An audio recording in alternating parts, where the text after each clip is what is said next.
Back upstairs. The crisis in Egypt has now taken a critical turn. President Hosni Mubarak handed over power to his vice president today, but he isn't ready to bend to the demands of anti-government protesters. Fox's Dominic DiNatal has the latest from Cairo. Renewed rage in the streets of Cairo as protesters and the world believe the Egyptian President Hosni Mubarak was about to resign. But the embattled leader stunned the masses by defiantly refusing to step down from his post.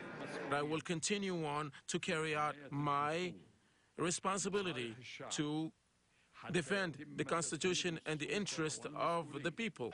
Instead, Mubarak transferred power to his vice president, Omar Suleiman. He also announced the formation of a committee that will study amendments to the Constitution, and he said discussions were being held to lift emergency law. Frustration and anger rose from Tahrir Square in response. Mubarak has the cheek to appear on television and apologize for those who have been killed and injured over the last few days, when he is the very man who is responsible for these deaths and injuries. Yet there were others who took comfort in the regime staying on. It is not good for a captain to leave his ship. A good captain will be the last to leave a sinking ship. In his own television address, Vice President Omar Suleiman tells protesters to, quote, go home. Weeks of unrest, he says, are taking a severe economic toll. And he also blames the Western media for meddling. Do not listen to the radios and the satellite TV channels that only want to create chaos. Anti-government protesters are digging in right behind me in Cairo's main square. They've built a tent city, and they say there's going to be a mass demonstration on Friday. In Cairo, Dominic DiNatale, Fox News.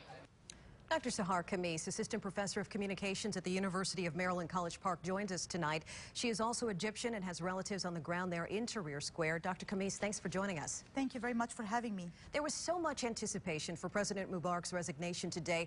What were your thoughts after hearing his rather defiant speech this afternoon? I share all the thoughts of Egyptians. We feel very disappointed, dismayed, even frustrated and furious that he did not take the decision everybody expected him to take after so many massive demonstrations on the streets for 17 days now. Today is the 18th day since the beginning of these demonstrations. So it was a big disappointment to all Egyptians, including myself and my family back there in Egypt.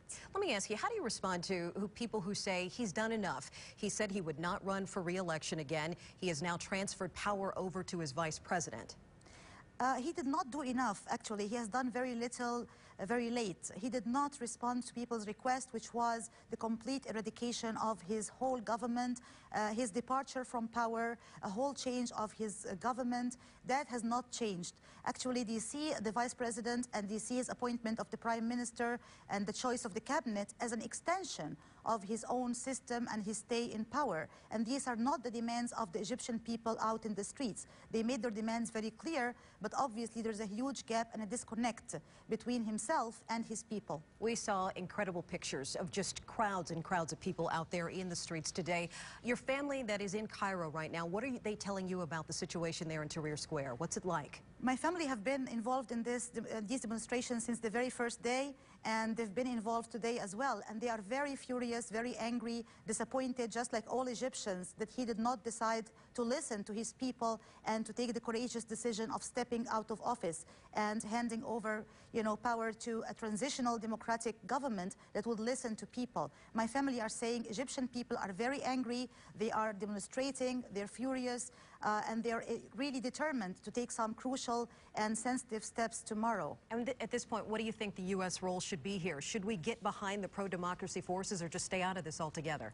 I think staying behind the democracy forces is the best thing for the American government to do. I think we have been getting some positive messages from Secretary of State Hillary Clinton that the use of violence and coercion will not quiet these grievances and these requests from the Egyptian people. President Obama said Egypt will not go back to where it was before January 25th, and indeed they're both very right. So I think the American administration is starting to sense the importance of backing democratic reform in this important and crucial part of the world. All right, Dr. Sahar Khamis, thanks for coming in and sharing your perspective with us tonight. Thank you.